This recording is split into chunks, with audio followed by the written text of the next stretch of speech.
Hey everyone, and welcome back to The Quiet Riddle. I appreciate you stopping by today. Your support helps other good people like yourself. So with that said, if you're watching this video right now, take a deep breath and let this sink in. You have passed the final test. Yes, you. Out of millions scrolling endlessly, something drew you here. Something deeper than curiosity. Carl Jung, the brilliant Swiss psychiatrist who revolutionized our understanding of the human mind, discovered secrets that most people go their entire lives without ever touching. And today, we're uncovering one of his most powerful, most guarded teachings, the one that truly separates those who merely survive from those who awaken to their full potential. This isn't just psychology. This is a map to transforming your entire life. Picture your psyche like an ancient, mysterious house. The conscious mind is the living room. You're aware of it every day. You decorate it, you clean it, you invite guests in. But beneath the floors, behind locked doors, in the basement and attic, lie vast rooms you've never fully explored. These are filled with forgotten treasures, old wounds, hidden strengths, and yes, even monsters. Jung called this hidden realm the unconscious. And he believed that the greatest journey any human can take is not outward into the world, but inward into these depths. Most people never make this journey.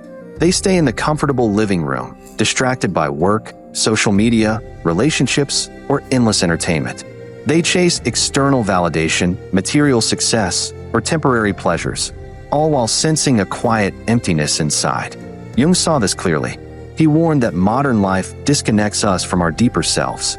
We suppress instincts, ignore dreams, and pretend we're rational beings in complete control.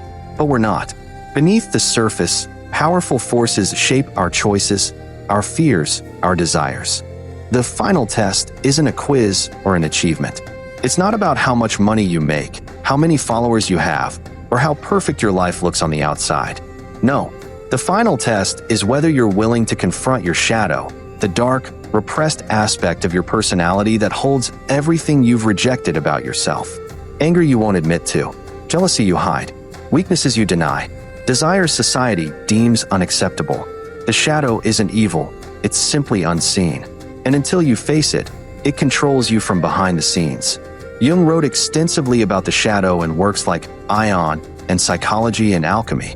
He knew from personal experience how terrifying this confrontation can be. In his midlife crisis, what he called his confrontation with the unconscious, Jung plunged into this inner world. He recorded visions, painted mandalas, and dialogued with archetypal figures that emerged from his psyche. It was chaotic, frightening, even bordering on madness at times. But it was also liberating. Through this process, he discovered that integrating the shadow is the key to wholeness, what he termed individuation. Why do so few people pass this test? Because it's painful. The ego resists. We build elaborate defenses to avoid looking at our flaws. We project the shadow onto others. That coworker who annoys you with their arrogance? Perhaps it's mirroring your own unacknowledged superiority complex. That politician you despise for their greed? Maybe it's reflecting parts of you that crave more than you admit. Projection is the shadow's favorite trick. It keeps us blind while creating conflict in our relationships and in the world. But you, right now, are different. By being here, by feeling that inner pull toward these ideas, you've already begun passing the test. You're ready to turn the light inward. And that's where everything changes. Let me explain what happens when you start this work. Integrating the shadow doesn't mean becoming bad or indulging negative impulses.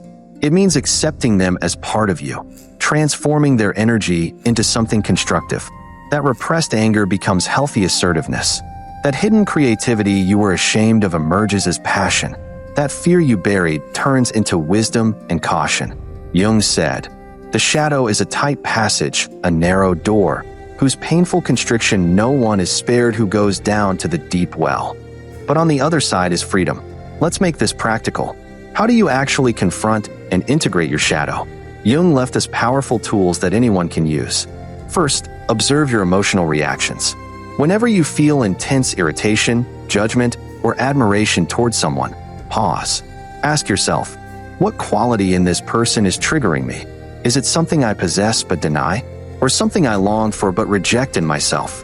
For example, if you admire someone's confidence but feel inferior, Your shadow might hold untapped confidence waiting to be claimed. If you judge someone's laziness harshly, examine where you might be avoiding responsibility in subtle ways. Second, dive into your dreams.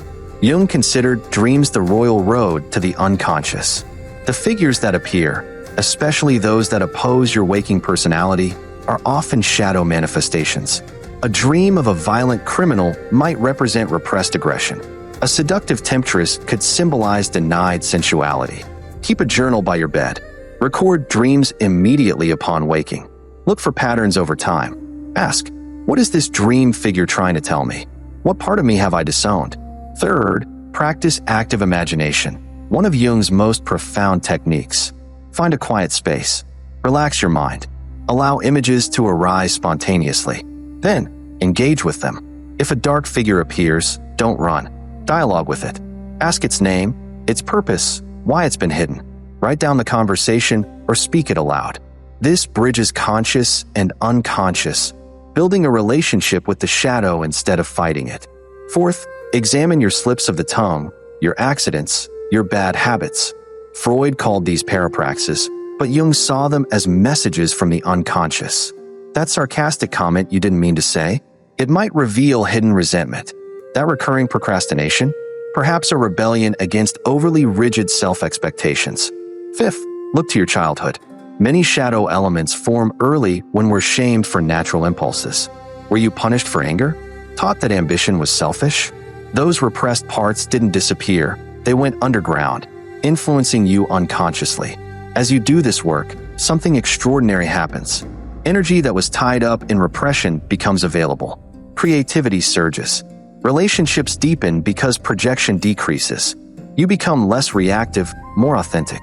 Synchronicities, meaningful coincidences, increase, as if the universe is responding to your inner alignment. Jung experienced this profoundly. After integrating aspects of his shadow, he accessed archetypes from the collective unconscious, a shared psychic reservoir containing universal human patterns. The wise old man, the hero, the trickster, the great mother. The shadow is often the guardian at the gate to these deeper layers. Consider real-life examples. Many great artists and innovators danced with their shadows. Vincent van Gogh channeled intense emotional turmoil into masterpieces. Frida Kahlo painted her pain and darkness, transforming suffering into beauty. Even in business, leaders who own their flaws often inspire the most loyalty. They don't pretend perfection, they show humanity. On a personal level, I've seen this transformation in people close to me. One friend spent years angry at the world, blaming others for his failures. He projected his shadow everywhere. When he finally began therapy and journaled about his resentments, he discovered deep feelings of inadequacy he'd buried since childhood. Facing them was hard. Tears, rage, grief. But as he accepted these parts, compassion grew. He forgave himself and others. His relationships healed. He started pursuing dreams he'd long abandoned. That's the power. Society doesn't make this easy. We're bombarded with messages to think positive, suppress negativity, and present a polished image. Social media amplifies this, everyone showing their highlight reels. But Jung knew that forced positivity without shadow work is hollow. It's what he called the persona, the mask we wear for the world. Living behind the persona disconnects us from our true selves. True integration creates balance. Light and dark, masculine and feminine, what Jung called anima and animus, conscious and unconscious. This is the mandala symbol Jung drew repeatedly, a circle representing wholeness. If you're feeling resistance right now, that's normal. The ego fights to maintain control, but resistance is a sign you're close. Lean into it gently. Let's do a short exercise together. Pause the video if you need more time. Think of a recent conflict, a disagreement with a friend, family member, or colleague. What did you accuse them of? Now, honestly reflect. Have you ever displayed that same behavior, even subtly? Maybe not in the same way, but in spirit? Feel where that lands in your body. Tightness in the chest? Heat in the face? That's the shadow resisting acknowledgement. Breathe deeply. Silently say, "This is part of me too. I accept it." Notice any shift. Even a small release is progress. This work is ongoing. There's no finish line. The shadow evolves as you do. New layers reveal themselves at different life stages. but each integration brings more freedom, more vitality. Jung believed that in our era, with traditional myths and rituals fading, individual shadow work is crucial not just personally, but collectively. Unintegrated shadows fuel prejudice, division, even war. When groups project their darkness onto others, those people are evil, greedy, lazy. Conflict erupts. Healing starts within each person. As you continue this path, you may encounter the self, the archetype of wholeness that emerges from integration. It's experienced as a sense of center, purpose, connection to something greater.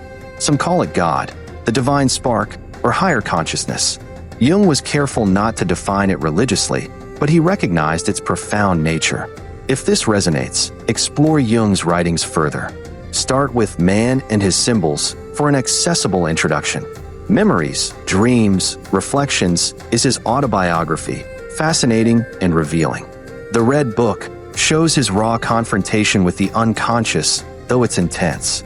Journal regularly. Meditate. Spend time in nature. Jung found solitude healing. Consider therapy with a Jungian analyst if possible. They specialize in this depth work. Remember, you see this video because you're ready. Not everyone is. Many will dismiss these ideas as too abstract or uncomfortable, but you felt the call. Honor that. Your life is about to shift in ways you can't yet imagine. Deeper peace, richer connections, authentic purpose. It's all waiting in the shadows, ready to be claimed. You've already passed the final test by beginning the journey. Keep going. The depths are calling, and your true self is waiting to emerge. Thanks for watching. If you found this video helpful, please give it a like and subscribe. I appreciate each and every one of you. God bless you. See you in the next video.